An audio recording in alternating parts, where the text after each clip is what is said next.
வணக்கம். இன்றைய களத்துமேட்டு காணொளியில் இந்த கொரோனா காலகட்டத்தில் மாணவர்களுடைய படிப்பு பாதிக்கப்பட்டுள்ளது. இவர்கள் படிப்பையும் பள்ளிக்கூடத்தையும் மறந்து விடுவார்களோ என்கிற அச்சம் கல்வியாளர்களுக்கும் பெற்றோர்களுக்கும் ஏற்பட்டுள்ளது. இந்த நெருக்கடியான நேரத்தில் கூட தனியார் பள்ளிக்கூடங்கள் பெற்றோர்களிடமிருந்து பணத்தை கறந்து கொண்டிருக்கிறார்கள். இது தொடர்பான வழக்கு நடந்து கொண்டிருக்கிறது.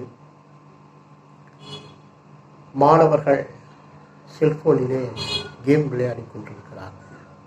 இப்படியே நிலைமை போனால் இவர்களுடைய படிப்பு நிச்சயமாக கல்வி பாதிக்கப்படும். பள்ளிக்கும் ஆசிரியருக்கும் கல்விக்கான அந்த தொடர்பு என்பது முற்றாக அழிந்து போய்விட்டது.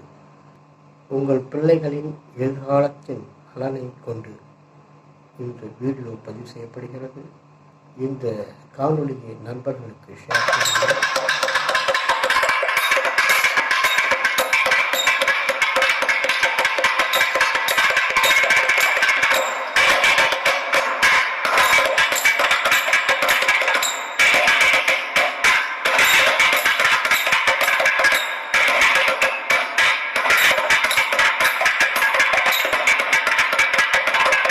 நுண் வகுப்பறைகள், மைக்ரோ கிளாஸஸ்.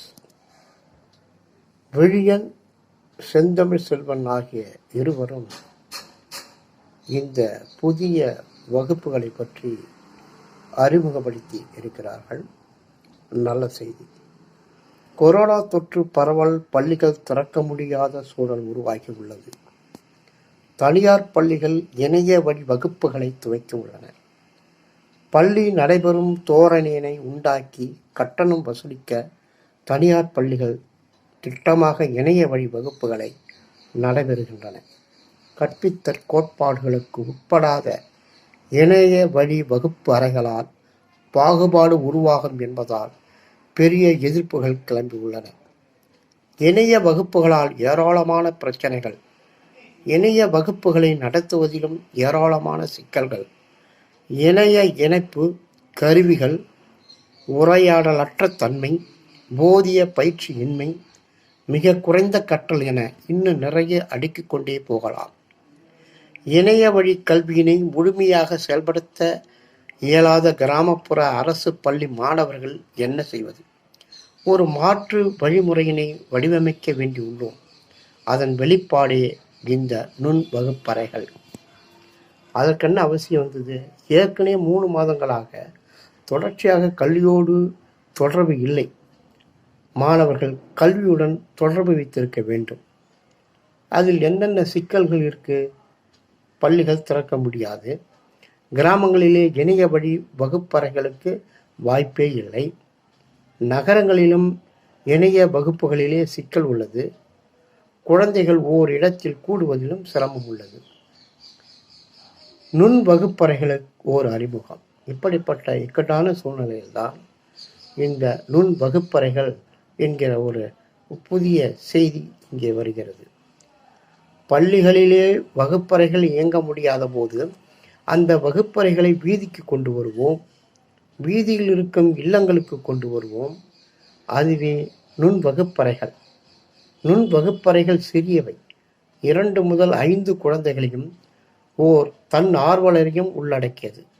வேறு வேறு வயது என்றாலும் கற்பித்தல் என்பது நடைபெறும். இது ஒரு புதிய அணுகுமுறை.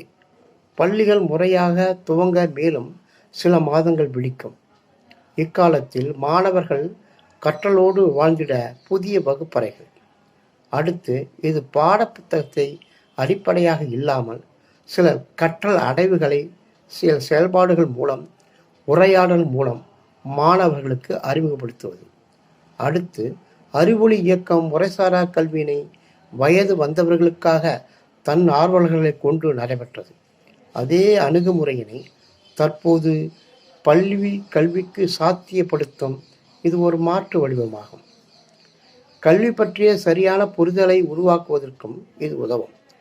இதனை நிகழ்த்தப்போவது மாணவர்களும் பெற்றோர்கள் மட்டுமே. கல்வியில் ஒட்டுமொத்த சமுதாயத்தையும் பங்கேற்க வைப்பதையும் இது உறுதி செய்யும். அது தானாகவே பன்முகைத்தன்மையினை கொடுக்கும். 6 முதல் 12 வகுப்பு அரசு பள்ளி மாணவர்களுக்கு இது செயல்படுத்தலாம். ஆனால் உடனடியாக துவங்க வேண்டும். மாணவர்கள் வசிக்கும் பகுதியிலேயே 1 முதல் 5 மாணவர்கள் எண்ணிக்கையில் வகுப்பினை தன் ஆர்வலர்களை கொண்டு நடத்துவது. சத்து உணவினை இந்த மையங்களிலேயே மாணவர்களுக்கு வழங்கினார். அவர்கள் பெற வேண்டிய பாட புத்தகங்களை பள்ளி திறக்க முன்னரே மாணவர்களுக்கு கொண்டு சேர்த்தார். இது எதை மாதிரி இடம் நாம் தேர்வு செய்யணும்? தன்னார்வலர் வீடு, மாணவர்கள் வீடு அல்லது வேறு ஆர்வலர்களின் வீடு, பொது இடம் கூட யோசிக்கலாம். இதுக்கான நேரம் காலை 9 மணி முதல் மதியம் 1 மணி வரை நடத்தலாம். அல்லது ஆர்வலர்களின் நேரத்துக்கு ஏற்ப இந்த வசதியான நேரத்தை நாம் தேர்வு செய்து கொள்ளலாம். முக்கியமாக சுகாதாரம், உணவு ஏற்பாடு. உணவு அங்கேயே சாப்பிட்டு விட்டு மாணவர்கள் வீடு திரும்புவார்கள். அல்லது சத்து உணவினை பள்ளியிலே தயாரித்து இவர்கள் வசிக்க இருக்கும் இடங்களிலே விநியோகம் செய்ய ஏற்பாடு செய்யலாம். ஏற்கனவே ஒதுக்கப்பட்டிருக்கும் சத்துணவு மாணவர்களை இது சென்றடைய வேண்டும். நுண்வகுப்பு ஆசிரியர்கள் யாரெல்லாம் இருக்கலாம்? நுண்வகுப்பு ஆசிரியர்கள் அப்பகுதியிலே வசிக்கும் பட்டதாரி, கல்வியியல் பட்டதாரி, ஆசிரியர், ஓய்வு பெற்றவர், படிப்பறிவு இருக்கும் குடும்ப தலைவிகள் உட்பட இவர்கள் தவிர தன் ஆர்வலர்கள் என்றோ நுண்வகுப்பு ஆசிரியர் என்றோ கூட அழைக்கலாம். பங்கேற்கும் மாணவர்களை கீழ்கண்டவாறு மாணவர்களை தொகுத்து பிரிக்கலாம். எப்படின்னா 1ஆம் வகுப்பு முதல் 5ஆம் வகுப்பு வரை ஒரு தொகுப்பு, அடுத்து 6ஆம் வகுப்பு, 7ஆம் வகுப்பு, 8ஆம் வகுப்பு ஒரு தொகுப்பு, 9ஆம் வகுப்பு, 10ஆம் வகுப்பு ஒரு தொகுப்பு, 11ஆம் வகுப்பு, 12ஆம் வகுப்பு ஒரு தொகுப்பு. நுண் வகுப்புகள் எப்படி இயங்கும்? இதை மாதிரி பிரிச்சாச்சு. உள்ளூர் தொலைக்காட்சிகள் மூலம் ஒவ்வொரு தொகுப்பு மாணவர்களுக்கும் ஒவ்வொரு நேரத்திலே வகுப்புகள் ஒளிபரப்பப்படும். 2 நிகழ்ச்சிகளை நேரடியாகவோ ஒளிபரப்பு ஏற்பாடு செய்யலாம். இதனை வீடுகளிலே இருக்கும் கேபிள் தொலைக்காட்சிகளிலே ஒளிபரப்ப ஏற்பாடு செய்யலாம். வானொலி எஃப்எம்களில் உள்ளூர் அளவில் நிகழ்ச்சிகளை ஒளிபரப்பலாம். லைவ் நிகழ்ச்சிகளாக இருப்பின் நிகழ்ச்சி முடிந்ததும் அலைபேசியின் இருப்பின் கேள்விகளை மாணவர்கள் கேள்வி கேட்கலாம். சகா மாணவர்கள் கேள்வி கேட்கும்போது மேலும் அவர்கள் படிப்பார்கள். ஆர்வலர்களின் வீடுகளிலே போதிய இடைவெளியை விட்டு தொலைக்காட்சியினை பார்க்க வைக்கலாம். வானொலியில் கேட்கலாம். கேள்விகளையும் கற்றலையும் சகா மாணவர்களுடன் தன் ஆர்வலர்களின் தலைமையிலே நிகழ்த்தலாம். வாரம் ஒரு முறை சின்னதாக ஒரு அசஸ்மெண்ட்டு கற்றுத்திறனை வைத்து அவர்களாக கட்டுரையாகவோ செயல்பாடாகவோ கூட செய்யலாம்.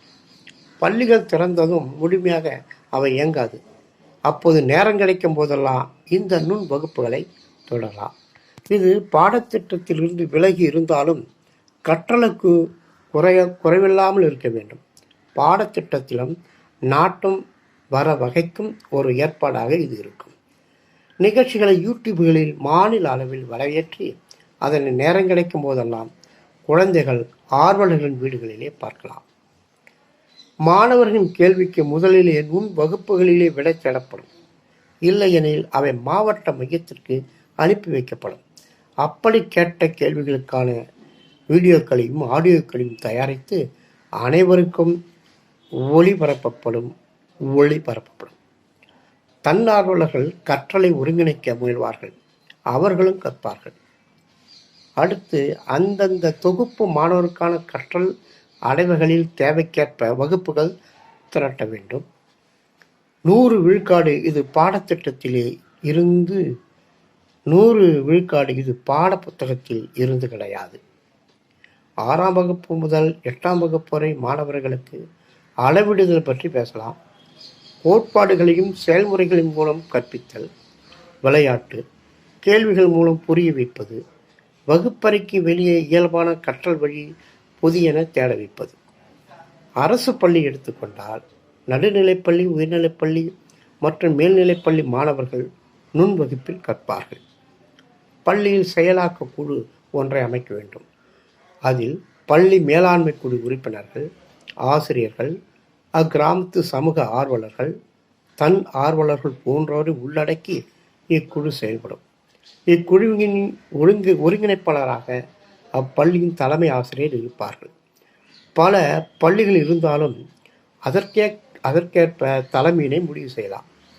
பள்ளி செயலாக்க குழு பணிகள்: தன்னார்வலர்கள் தேர்வு, வகுப்பு இடங்கள் தேர்வு, தன் ஆர்வலர்களை இணைப்பது, பெற்றோர்களுடன் உரையாடுவது.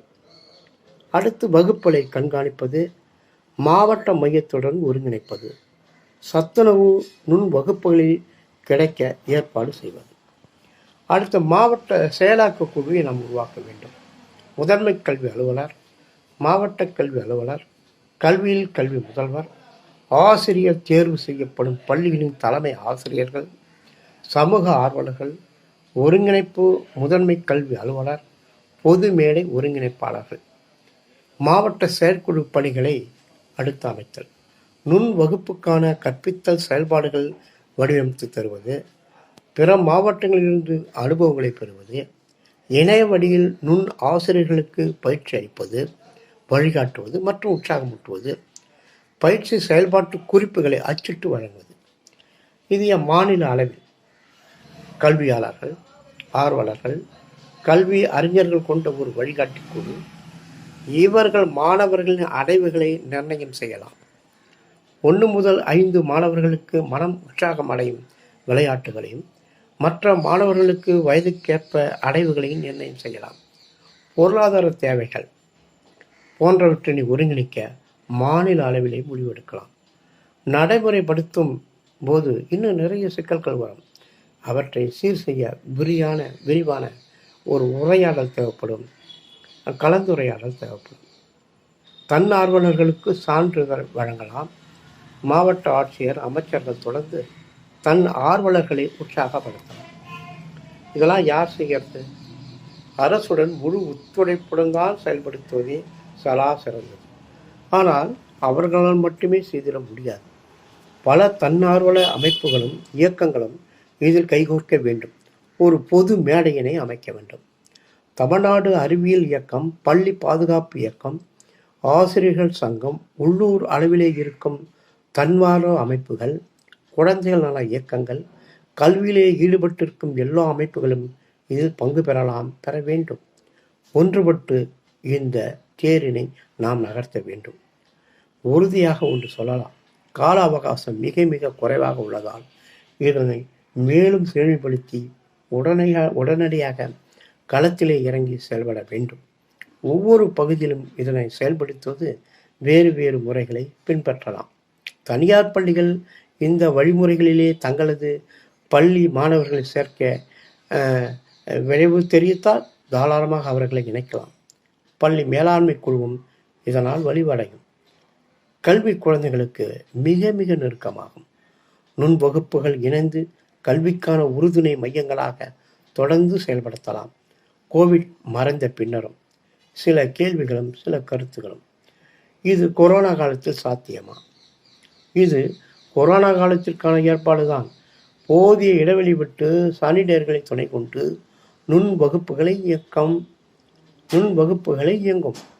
நோய் தொற்று பரவதற்கு எந்த வாய்ப்புமே கொடுக்கக்கூடாது. நோய் தொற்று காலத்திலும் அவர்களுக்கு கல்வியுடன் தொடர்பு இருக்க வேண்டும் என்பதே அடிப்படையான விஷயம். ஆசிரியர்கள் இந்த திட்டத்தில் பங்கு பெறுவார்களா?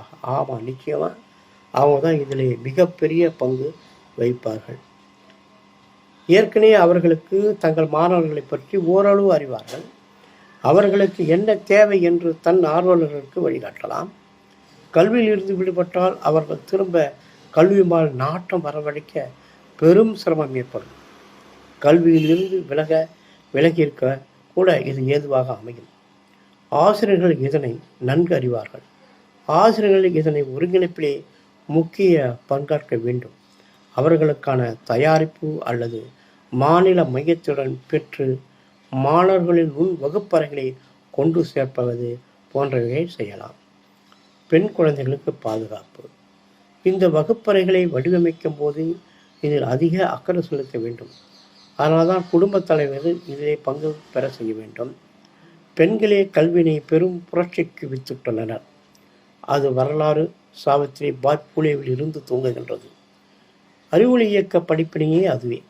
பெரும் உற்சாகத்துடன் பெண்கள் களத்தில் இருந்தால் மட்டுமே அறிவொளி பெரும் வீச்சினை 90களிலே தமிழகத்திலே கண்டடைந்தது. என்னென்ன கருப்பொருட்களின் நுண் வகுப்புகள் நடைபெறும்? நிச்சயமாக இது விரிவாக பேசப்பட வேண்டிய ஒன்றுதான். முன்னர் குறிப்பிட்டிருந்தது போல மாநில மையம் இதனை நிர்ணயிக்கலாம். பல அறிஞர்கள், ஆசிரியர்கள் ஆகியோர்கள் கூட்டாக இதனை வடிவமைக்கலாம். நாம் இப்போது கட்டடங்களுக்கு அடித்தளமிடுகிறோம், அவ்வளவுதான். இவை அடுத்த கட்டம். கைவசம் ஏராளமான மெட்டீரியல்ஸ் பல அமைப்புகளிடம் இருக்கின்றன. அவற்றை ஒருங்கிணைத்தாலே போதும். என்னென்ன கருப்பொருட்களிலே இந்த நுண் வகுப்புகள் நடைபெறும் என்பது அரசு இதனை முன்னெடுக்கலாம். முதலில் சமூகத்தில் ஒரு பொது கருத்து உருவாக்க வேண்டும். இந்த நுண் வகுப்பறை தொடர்பாக இந்த சமூகத்திலே ஒரு பொதுவான கருத்தை உருவாக்க வேண்டும். இதனை ஒட்டி நிறைய விவாதங்கள் நடத்தப்பட வேண்டும். மீடியாக்கள் பேச வேண்டும். ஆன்லைன் வகுப்புக்கு மட்டுமே தீர்வு என்பதனை உடைக்க வேண்டும். ஆம், இது ஒரு தேவையான ஒன்று என்று எல்லா பக்கத்திலிருந்து ஒளிக்க வேண்டும். அதற்கு நிச்சயம் குழந்தைகளின் கல்வியில் நிறைய அக்கறை வேண்டும். கடந்த 50 ஆண்டுகளாக கட்டமைத்த பள்ளிகளை கோவிட் அடித்து செல்ல விட்டுவிடக்கூடாது. கல்வியில் இருந்து விலகாமல் இருக்க செய்வது இன்றைய காலகட்டத்தில் தலையாய கடமை. இதற்காக என்ன அவசரம் இருக்கிறது? ஜூன் மாதமே துவங்கி இருக்கிறது. இன்னும் 2 மாதங்களோ 3 மாதங்களோ பொறுக்கலாம். ஏற்கனவே குழந்தைகள் கல்வியில் இருந்து 3 மாதங்கள் விடுபட்டிருக்கிறார்கள். குடும்ப சூழலும் அதற்கு ஏதுவாக இல்லை. வீடடங்கு எல்லோருக்கும் புதியது. ஆனால் குழந்தைகள் மகிழ்ச்சியாக தான் இருப்பார்கள். பள்ளி திறப்பு என்பது தற்போதைய நிலையினை பற்றி விவாதிக்கக்கூடிய நிலையிலும் இல்லை. கவனம் முழுக்க நோய் தொற்றினை குறைக்கவும் நோயை கட்டுப்படுத்தவும் மட்டுமே உள்ளது. குறைந்தது டிசம்பர், ஜனவரி தான் பள்ளிகள் திறக்கலாம். மார்ச்சில் மூடப்பட்ட பள்ளிகள் ஜனவரியில் என்றால் சுமார் 9-10 மாதங்கள் ஆகிவிடும்.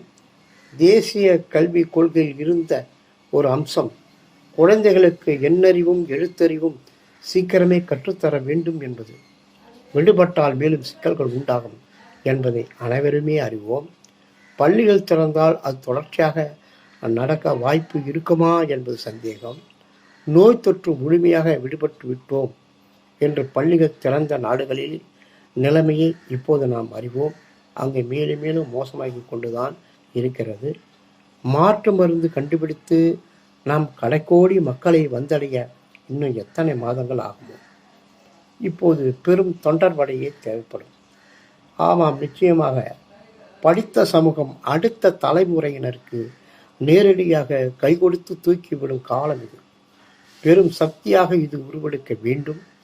ஒவ்வொருவரும் செலவிடப் போவது ஒரு வாரத்திற்கு சில மணி நேரங்கள் மட்டுமே. ஆனால் சர்வ நிச்சயமாக இந்த நகர்வு நம் தமிழகத்தின் கல்வித்தரத்தினை அடுத்த கட்டத்திற்கு நகர்த்தும். பன்முக பருவினை கொடுக்கும். நூலக பயன்பாட்டினை எனக்கு இயலுமா? நூலகங்களில் இருந்து நுண் வகுப்பறைகளுக்கு புத்தகங்களை இறக்க வேண்டும். குழந்தைகளுக்கு நிறைய நேரம் வாசிக்க வைக்கலாம். வீட்டிற்கு புத்தகங்களை எடுத்து சென்று வாசிக்க வைக்கலாம். சுழற்சி முறையில் புத்தகங்கள் ஒவ்வொரு வகுப்பறைக்கும் கொண்டு செல்ல ஏற்பாடு செய்யலாம். உள்ளூரிலே இருக்கும் கல்வியிலே விருப்பமுள்ள நபர்களை அணுகி நூலகத்திற்கு மேலும் புத்தகங்களை வழங்க ஏற்பாடு செய்யலாம்.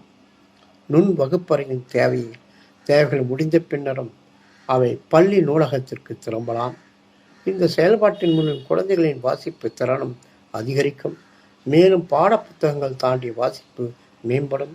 நாட்டவரும் அவர்களின் ஆளுமை திறனிலே பெரும் பங்கு வகிக்கும். List of the organisation TNSF PKPI பொது பள்ளிக்கான மேடை, தமிழ்நாடு முற்போக்கு எழுத்தாளர் கலை சங்கம், மாணவர் அமைப்புகள், ஆசிரியர் சங்கங்கள், மாதர் சங்கங்கள், லயன்ஸ் கிளப், ரோட்டரி கிளப், தன்னார்வ அமைப்புகள், எய்ட் இந்தியா, பெற்றோர் ஆசிரியர்கள் கழகம், தேவநேயன் குழந்தைகள் உரிமைகள் இயக்கங்கள், யூனிசெஃப். இந்த கட்டுரையின் முடிவிலே சில கேள்விகள் தூக்கி நிற்கின்றன. ஒன்று, நோய் தொற்று இருக்கும் காலத்தில் நேரில் சென்று வகுப்பறைகளில் எப்படி பங்கு கொள்ள முடியும்? 2, ஆண் பெண் குழந்தைக்கான பாலியல் ரீதியான பாதுகாப்பிற்கு என்ன உத்தரவாதம்? 3, நுண் ஆசிரியர்களின் தேர்வு எப்படி? அவருக்கான பயிற்சி என்ன என்பதே ஆகும். நேயர்களே, இது தொடர்பான உங்கள் கருத்துக்களை, உங்களுடைய சந்தேகங்களை நமது களத்திமிட்டு காணொளிக்கு பதிவு செய்யுங்கள். மற்றவை நாம் அடுத்த நிகழ்விலே சந்திக்கலாம்.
நுண்வகுப்பறைகள், மைக்ரோ கிளாஸஸ். விழியன், செந்தமிழ் செல்வன் ஆகிய இருவரும் இந்த புதிய வகுப்புகளை பற்றி அறிமுகப்படுத்தி இருக்கிறார்கள். நல்ல செய்தி. கொரோனா தொற்று பரவல், பள்ளிகள் திறக்க முடியாத சூழல் உருவாகி உள்ளது. தனியார் பள்ளிகள் இணைய வழி வகுப்புகளை துவக்கி உள்ளன. பள்ளி நடைபெறும் தோரணையினை உண்டாக்கி கட்டணம் வசூலிக்க தனியார் பள்ளிகள் திட்டமாக இணைய வழி வகுப்புகளை நடைபெறுகின்றன. கற்பித்தல் கோட்பாடுகளுக்கு உட்படாத இணைய வழி வகுப்பு அறைகளால் பாகுபாடு உருவாகும் என்பதால் பெரிய எதிர்ப்புகள் கிளம்பியுள்ளன. இணைய வகுப்புகளால் ஏராளமான பிரச்சனைகள், இணைய வகுப்புகளை நடத்துவதிலும் ஏராளமான சிக்கல்கள், இணைய இணைப்பு கருவிகள் உரையாடலற்ற தன்மை, போதிய பயிற்சியின்மை, மிக குறைந்த கற்றல் என இன்னும் நிறைய அடுக்கிக் கொண்டே போகலாம். இணைய வழி கல்வியினை முழுமையாக செயல்படுத்த இயலாத கிராமப்புற அரசு பள்ளி மாணவர்கள் என்ன செய்வது? ஒரு மாற்று வழிமுறையினை வடிவமைக்க வேண்டியுள்ளோம். அதன் வெளிப்பாடே இந்த நுண் வகுப்பறைகள். அதற்கென்ன அவசியம் வந்தது?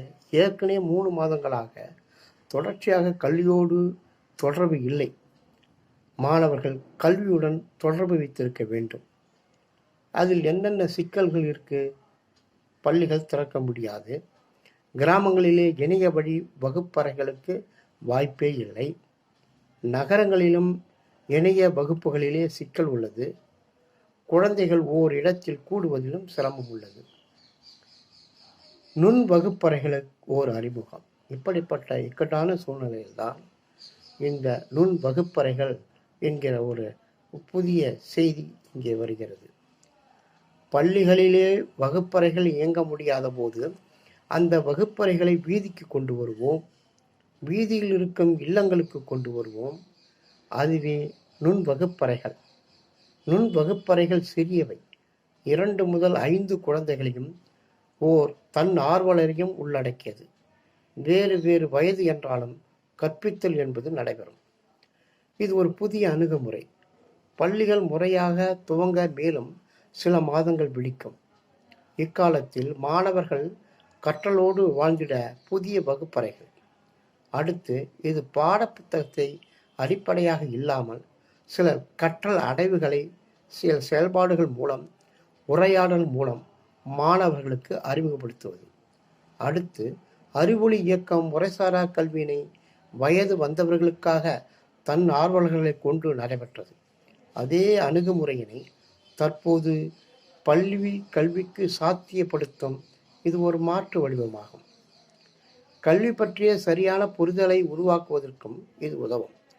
இதனை நிகழ்த்தப்போவது மாணவர்களும் பெற்றோர்கள் மட்டுமே. கல்வியில் ஒட்டுமொத்த சமுதாயத்தின் பங்கேற்க வைப்பதையும் இது உறுதி செய்யும். அது தானாகவே பன்முகைத்தன்மையினை கொடுக்கும். 6 முதல் 12 வகுப்பு அரசு பள்ளி மாணவர்களுக்கு இது செயல்படுத்தலாம். ஆனால் உடனடியாக துவங்க வேண்டும். மாணவர்கள் வசிக்கும் பகுதியிலேயே 1 முதல் 5 மாணவர்கள் எண்ணிக்கையில் வகுப்பினை தன் ஆர்வலர்களை கொண்டு நடத்துவது. சத்து உணவினை இந்த மையங்களிலேயே மாணவர்களுக்கு வழங்கினார். அவர்கள் பெற வேண்டிய பாட புத்தகங்களை பள்ளி திறக்க முன்னரே மாணவர்களுக்கு கொண்டு சேர்த்தார். இது எதை மாதிரி இடம் நாம் தேர்வு செய்யணும்? தன்னார்வலர் வீடு, மாணவர்கள் வீடு அல்லது வேறு ஆர்வலர்களின் வீடு, பொது இடம் கூட யோசிக்கலாம். இதுக்கான நேரம் காலை 9 மணி முதல் மதியம் 1 மணி வரை நடத்தலாம். அல்லது ஆர்வலர்களின் நேரத்துக்கு ஏற்ப இந்த வசதியான நேரத்தை நாம் தேர்வு செய்து கொள்ளலாம். முக்கியமாக சுகாதாரம், உணவு ஏற்பாடு. உணவு அங்கேயே சாப்பிட்டு விட்டு மாணவர்கள் வீடு திரும்புவார்கள். அல்லது சத்து உணவினை பள்ளியிலே தயாரித்து இவர்கள் வசிக்க இருக்கும் இடங்களிலே விநியோகம் செய்ய ஏற்பாடு செய்யலாம். ஏற்கனவே ஒதுக்கப்பட்டிருக்கும் சத்துணவு மாணவர்களை இது சென்றடைய வேண்டும். நுண்வகுப்பு ஆசிரியர்கள் யாரெல்லாம் இருக்கலாம்? நுண்வகுப்பு ஆசிரியர்கள் அப்பகுதியிலே வசிக்கும் பட்டதாரி, கல்வியியல் பட்டதாரி, ஆசிரியர், ஓய்வு பெற்றவர், படிப்பறிவு இருக்கும் குடும்ப தலைவிகள் உட்பட இவர்கள் தவிர தன் ஆர்வலர்கள் என்றோ நுண்வகுப்பு ஆசிரியர் என்றோ கூட அழைக்கலாம். பங்கேற்கும் மாணவர்களை கீழ்கண்டவாறு மாணவர்களை தொகுத்து பிரிக்கலாம். எப்படின்னா 1ஆம் வகுப்பு முதல் 5ஆம் வகுப்பு வரை ஒரு தொகுப்பு, அடுத்து 6ஆம் வகுப்பு, 7ஆம் வகுப்பு, 8ஆம் வகுப்பு ஒரு தொகுப்பு, 9ஆம் வகுப்பு, 10ஆம் வகுப்பு ஒரு தொகுப்பு, 11ஆம் வகுப்பு, 12ஆம் வகுப்பு ஒரு தொகுப்பு. நுண் வகுப்புகள் எப்படி இயங்கும்? இதை மாதிரி பிரிச்சாச்சு. உள்ளூர் தொலைக்காட்சிகள் மூலம் ஒவ்வொரு தொகுப்பு மாணவர்களுக்கும் ஒவ்வொரு நேரத்திலே வகுப்புகள் ஒளிபரப்பப்படும். 2 நிகழ்ச்சிகளை நேரடியாகவோ ஒளிபரப்பு ஏற்பாடு செய்யலாம். இதனை வீடுகளிலே இருக்கும் கேபிள் தொலைக்காட்சிகளிலே ஒளிபரப்ப ஏற்பாடு செய்யலாம். வானொலி எஃப்எம்களில் உள்ளூர் அளவில் நிகழ்ச்சிகளை ஒளிபரப்பலாம். லைவ் நிகழ்ச்சிகளாக இருப்பின் நிகழ்ச்சி முடிந்ததும் அலைபேசியின் இருப்பின் கேள்விகளை மாணவர்கள் கேள்வி கேட்கலாம். சகா மாணவர்கள் கேள்வி கேட்கும்போது மேலும் அவர்கள் படிப்பார்கள். ஆர்வலர்களின் வீடுகளிலே போதிய இடைவெளியை விட்டு தொலைக்காட்சியினை பார்க்க வைக்கலாம். வானொலியில் கேட்கலாம். கேள்விகளையும் கற்றலையும் சகா மாணவர்களுடன் தன் ஆர்வலர்களின் தலைமையிலே நிகழ்த்தலாம். வாரம் ஒரு முறை சின்னதாக ஒரு அசஸ்மெண்ட்டு கற்றுத்திறனை வைத்து அவர்களாக கட்டுரையாகவோ செயல்பாடாகவோ கூட செய்யலாம். பள்ளிகள் திறந்ததும் முழுமையாக அவை இயங்காது. அப்போது நேரம் கிடைக்கும் போதெல்லாம் இந்த நுண் வகுப்புகளை தொடரலாம். இது பாடத்திட்டத்திலிருந்து விலகி இருந்தாலும் கற்றலுக்கு குறைவில்லாமல் இருக்க வேண்டும். பாடத்திட்டத்திலும் நாட்டம் வர வகைக்கும் ஒரு ஏற்பாடாக இது இருக்கும். நிகழ்ச்சிகளை யூடியூப்களில் மாநில அளவில் வரவேற்றி அதனை நேரம் கிடைக்கும் போதெல்லாம் குழந்தைகள் ஆர்வலர்களின் வீடுகளிலே பார்க்கலாம். மாணவர்களின் கேள்விக்கு முதலிலே நுண் வகுப்புகளிலே விடை தேடப்படும். இல்லையெனில் அவை மாவட்ட மையத்திற்கு அனுப்பி வைக்கப்படும்.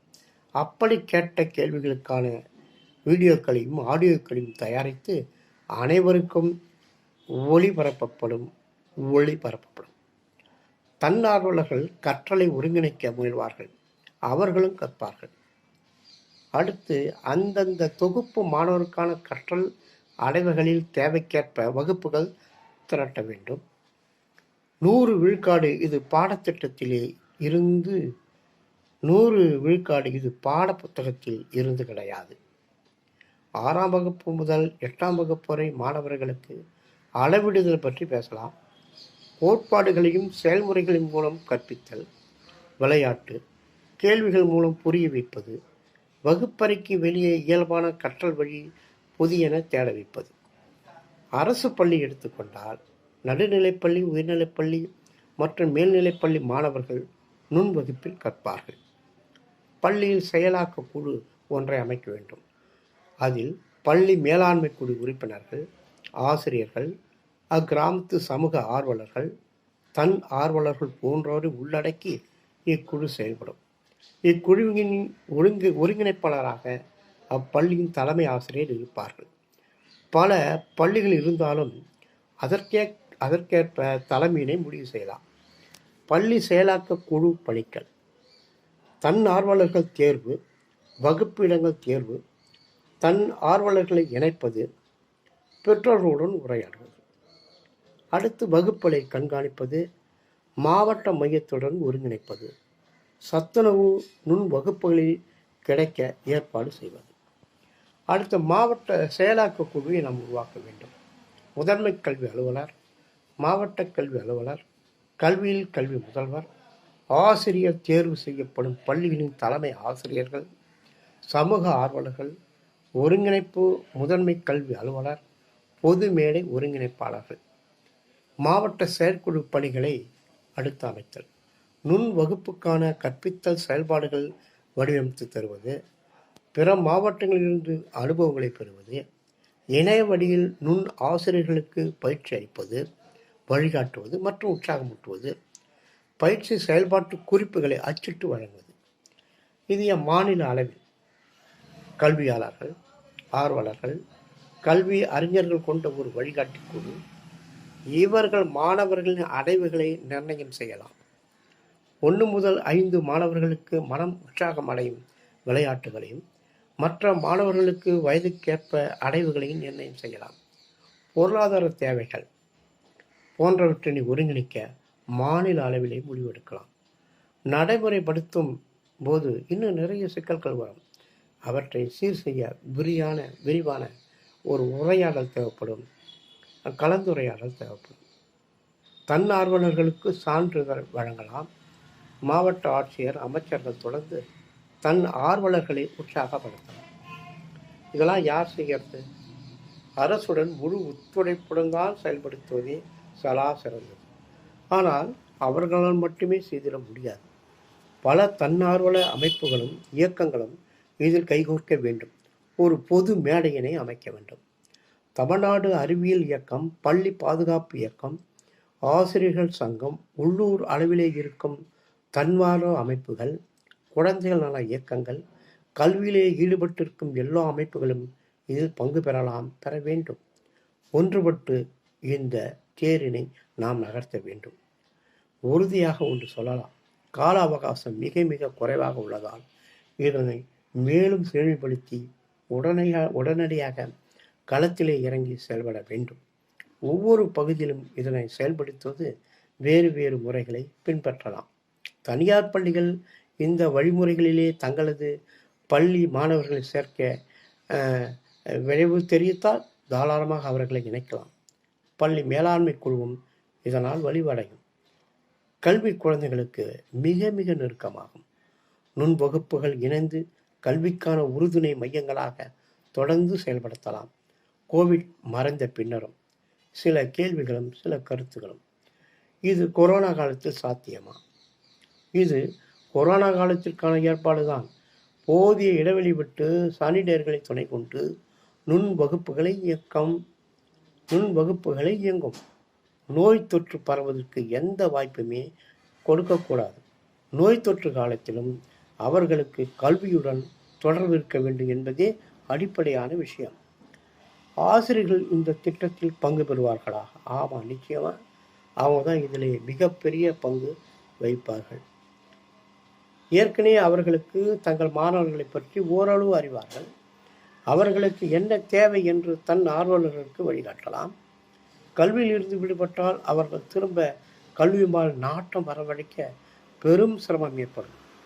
கல்வியில் இருந்து விலகியிருக்க கூட இது ஏதுவாக அமையும். ஆசிரியர்கள் இதனை நன்கு அறிவார்கள். ஆசிரியர்கள் இதனை ஒருங்கிணைப்பிலே முக்கிய பங்கேற்க வேண்டும். அவர்களுக்கான தயாரிப்பு அல்லது மாநில மையத்துடன் பெற்று மாணவர்களின் முன் வகுப்பறைகளை கொண்டு சேர்ப்பது போன்றவைகளை செய்யலாம். பெண் குழந்தைகளுக்கு பாதுகாப்பு. இந்த வகுப்பறைகளை வடிவமைக்கும் போது இதில் அதிக அக்கறை செலுத்த வேண்டும். அதனால்தான் குடும்பத் தலைவர்கள் இதிலே பங்கு பெற செய்ய வேண்டும். பெண்களே கல்வியினை பெரும் புரட்சிக்கு வித்துள்ளனர். அது வரலாறு சாவித்திரி பாய் பூலேவில் இருந்து தூங்குகின்றது. அறிவொளி இயக்க படிப்பினையே அதுவே. பெரும் உற்சாகத்துடன் பெண்கள் களத்தில் இருந்தால் மட்டுமே அறிவொளி பெரும் வீச்சினை 90களிலே தமிழகத்திலே கண்டடைந்தது. என்னென்ன கருப்பொருட்களின் நுண் வகுப்புகள் நடைபெறும்? நிச்சயமாக இது விரிவாக பேசப்பட வேண்டிய ஒன்றுதான். முன்னர் குறிப்பிட்டிருந்தது போல மாநில மையம் இதனை நிர்ணயிக்கலாம். பல அறிஞர்கள், ஆசிரியர்கள் ஆகியோர்கள் கூட்டாக இதனை வடிவமைக்கலாம். நாம் இப்போது கட்டடங்களுக்கு அடித்தளமிடுகிறோம், அவ்வளவுதான். இவை அடுத்த கட்டம். கைவசம் ஏராளமான மெட்டீரியல்ஸ் பல அமைப்புகளிடம் இருக்கின்றன. அவற்றை ஒருங்கிணைத்தாலே போதும். என்னென்ன கருப்பொருட்களிலே இந்த நுண் வகுப்புகள் நடைபெறும் என்பது அரசு இதனை முன்னெடுக்கலாம். முதலில் சமூகத்தில் ஒரு பொது கருத்து உருவாக்க வேண்டும். இந்த நுண் வகுப்பறை தொடர்பாக இந்த சமூகத்திலே ஒரு பொதுவான கருத்தை உருவாக்க வேண்டும். இதனை ஒட்டி நிறைய விவாதங்கள் நடத்தப்பட வேண்டும். மீடியாக்கள் பேச வேண்டும்.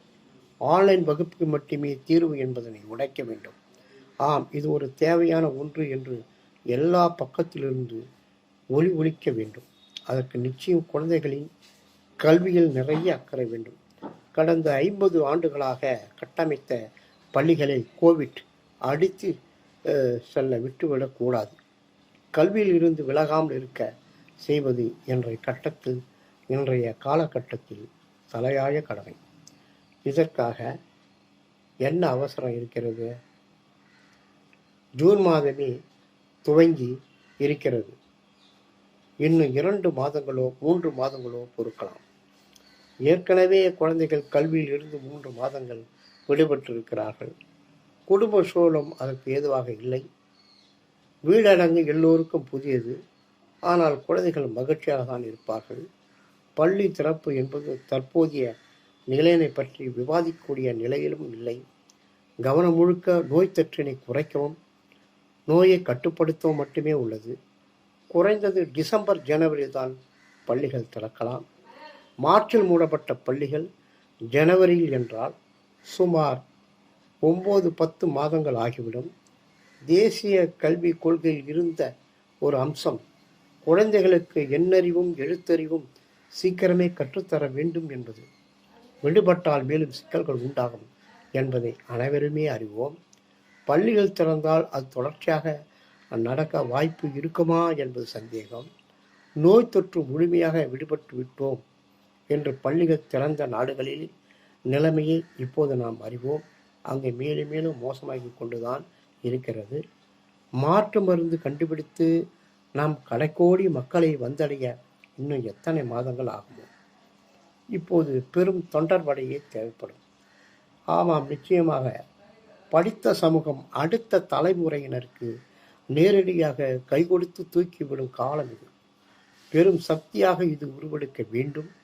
ஒவ்வொருவரும் செலவிடப் போவது ஒரு வாரத்திற்கு சில மணி நேரங்கள் மட்டுமே. ஆனால் சர்வ நிச்சயமாக இந்த நகர்வு நம் தமிழகத்தின் கல்வித்தரத்தினை அடுத்த கட்டத்திற்கு நகர்த்தும். பன்முக பருவினை கொடுக்கும். நூலக பயன்பாட்டினை எனக்கு இயலமா? நூலகங்களில் இருந்து நுண் வகுப்பறைகளுக்கு புத்தகங்களை இறக்க வேண்டும். குழந்தைகளுக்கு நிறைய நேரம் வாசிக்க வைக்கலாம். வீட்டிற்கு புத்தகங்களை எடுத்து சென்று வாசிக்க வைக்கலாம். சுழற்சி முறையில் புத்தகங்கள் ஒவ்வொரு வகுப்பறைக்கும் கொண்டு செல்ல ஏற்பாடு செய்யலாம். உள்ளூரிலே இருக்கும் கல்வியிலே விருப்பமுள்ள நபர்களை அணுகி நூலகத்திற்கு மேலும் புத்தகங்களை வழங்க ஏற்பாடு செய்யலாம். நுண் வகுப்பறையின் தேவைகள் முடிந்த பின்னரும் அவை பள்ளி நூலகத்திற்கு திரும்பலாம். இந்த செயல்பாட்டின் மூலம் குழந்தைகளின் வாசிப்பு திறனும் அதிகரிக்கும். மேலும் பாடப்புத்தகங்கள் தாண்டி வாசிப்பு மேம்படும். நாட்டவரும் அவர்களின் ஆளுமை திறனிலே பெரும் பங்கு வகிக்கும். List of the organisation TNSF, PKPI, பொது பள்ளிக்கான மேடை, தமிழ்நாடு முற்போக்கு எழுத்தாளர் கலை சங்கம், மாணவர் அமைப்புகள், ஆசிரியர் சங்கங்கள், மாதர் சங்கங்கள், லயன்ஸ் கிளப், ரோட்டரி கிளப், தன்னார்வ அமைப்புகள், எய்ட் இந்தியா, பெற்றோர் ஆசிரியர்கள் கழகம், தேவநேயன் குழந்தைகள் உரிமைகள் இயக்கங்கள், யூனிசெஃப். இந்த கட்டுரையின் முடிவிலே சில கேள்விகள் தொக்கி நிற்கின்றன. 1. நோய் தொற்று இருக்கும் காலத்தில் நேரில் சென்று வகுப்பறைகளை எப்படி பங்கு கொள்ள முடியும்? 2. ஆண் பெண் குழந்தைக்கான பாலியல் ரீதியான பாதுகாப்பிற்கு என்ன உத்தரவாதம்? 3. நுண் ஆசிரியர்களின் தேர்வு எப்படி? அவருக்கான பயிற்சி என்ன என்பதே ஆகும். நேயர்களே, இது தொடர்பான உங்கள் கருத்துக்களை, உங்களுடைய சந்தேகங்களை நமது களத்திமிட்டு காணொளிக்கு பதிவு செய்யுங்கள். மற்றவை நான் அடுத்த நிகழ்விலே சந்திக்கலாம். நன்றி.